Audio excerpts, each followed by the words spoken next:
You ever see? Did you see that Army Hammer movie? No. It was really good.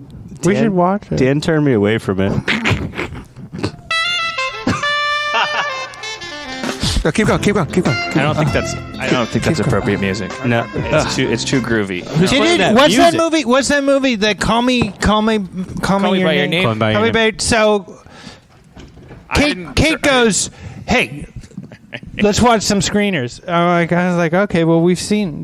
What do we have left?" And she goes, "Well, let's go watch this. Call Me by Your Name." And I'm like, "Oh, what's it about?" And she's like, I don't know." And I'm like, "Okay, all right. Well, I heard Army Hammer is in it, and he's good in it. It's okay. Let's check it out.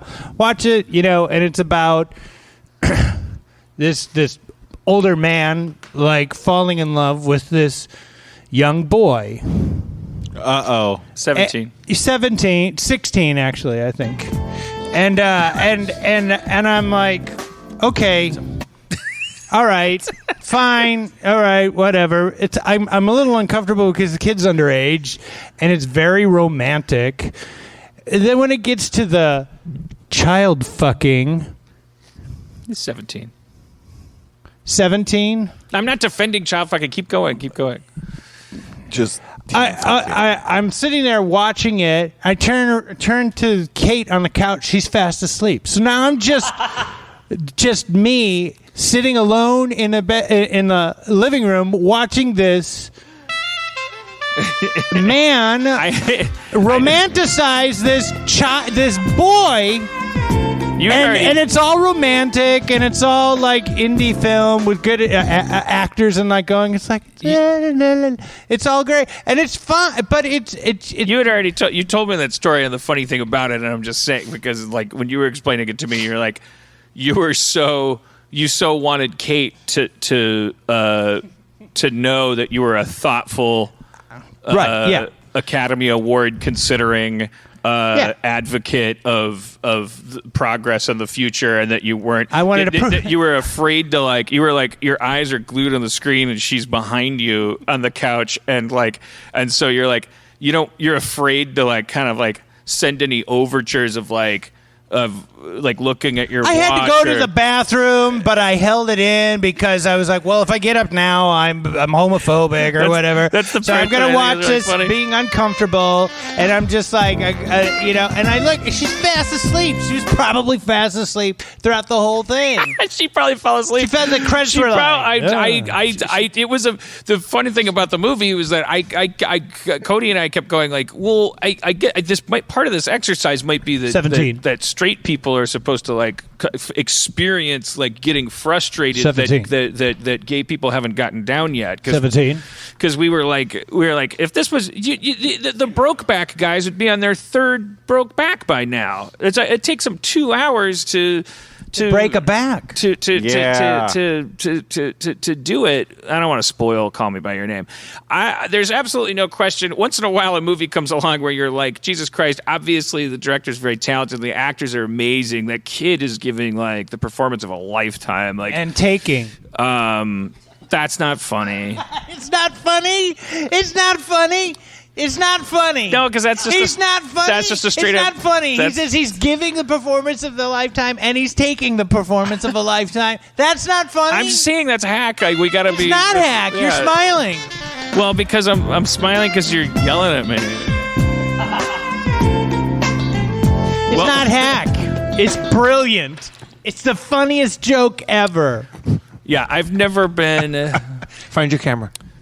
I've never wanted more gay sex to happen more quickly in a movie in my life. You were just bored. That's what I'm saying. I was just like, God, boy, this is a slow burn, this movie. Have you guys ever been on a nude beach? Just topless. Just topless? Just the men. I think me and my family on vacation one time kind of stumbled upon one in Hawaii, and we just kind of hung a U-turn. Today I was in La Jolla. You know La Jolla? I do. It's Spanish for the Hoya. Yeah, that's correct. La Jolla Jackson. They have Torrey Pines State Park has this like big.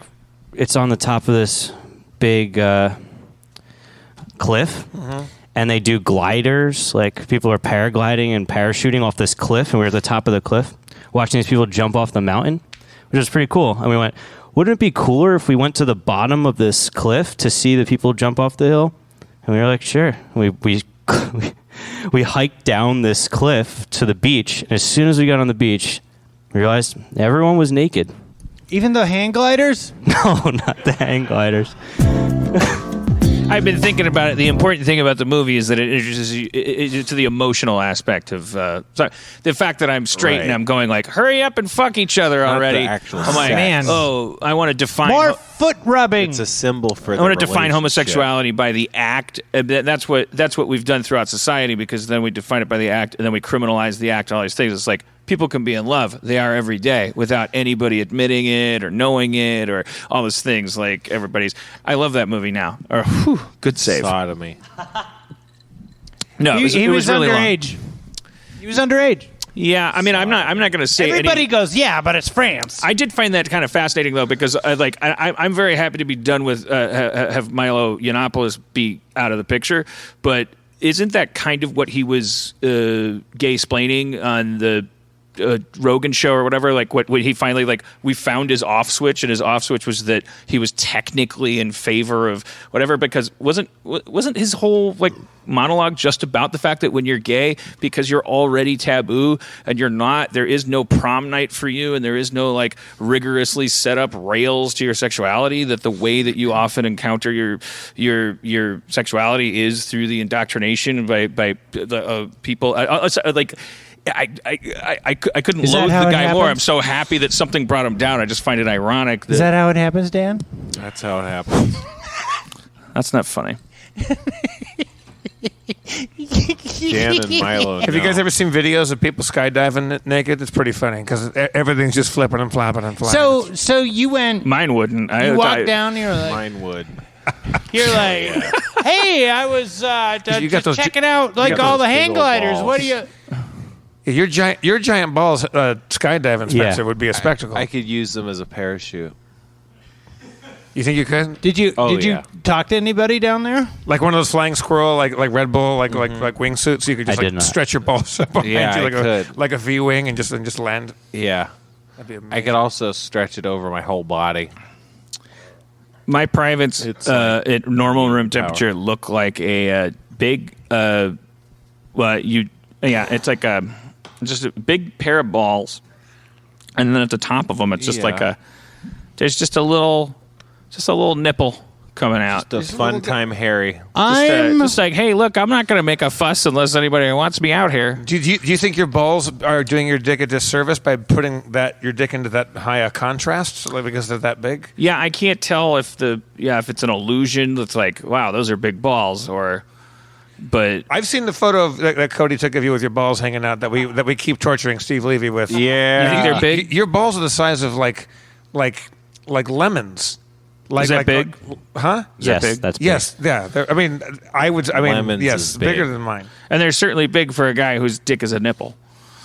Yeah, Because everyone's it's like, what is the point of this? What is being generated in those balls? That's gonna like it feels weird. It's like if the fire department came up and they had like a giant water tank on their fire truck, and then they took out a little Capri Sun straw, and they're like, "Don't worry, man, we'll have your house safe in a second." You're like, what? I appreciate the effort, but It'd be like if the fire truck pulled up and they're like, all right, let's get out the hose, and it went.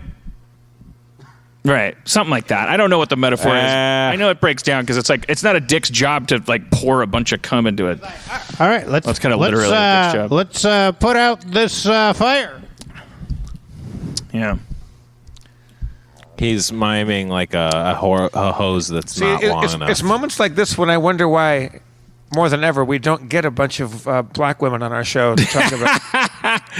This seems like the perfect platform to discuss women's issues. It's the perfect segue to Dungeons It was and Dragons. supposed to I'll be. book a black woman for sure. If not next for week. Steve. No, it's Sklars are next Yeah, week? there's always a next week. The with week this guy. after, I will have a It's 9/11. great black Always raider. the week after. It was just 9/11.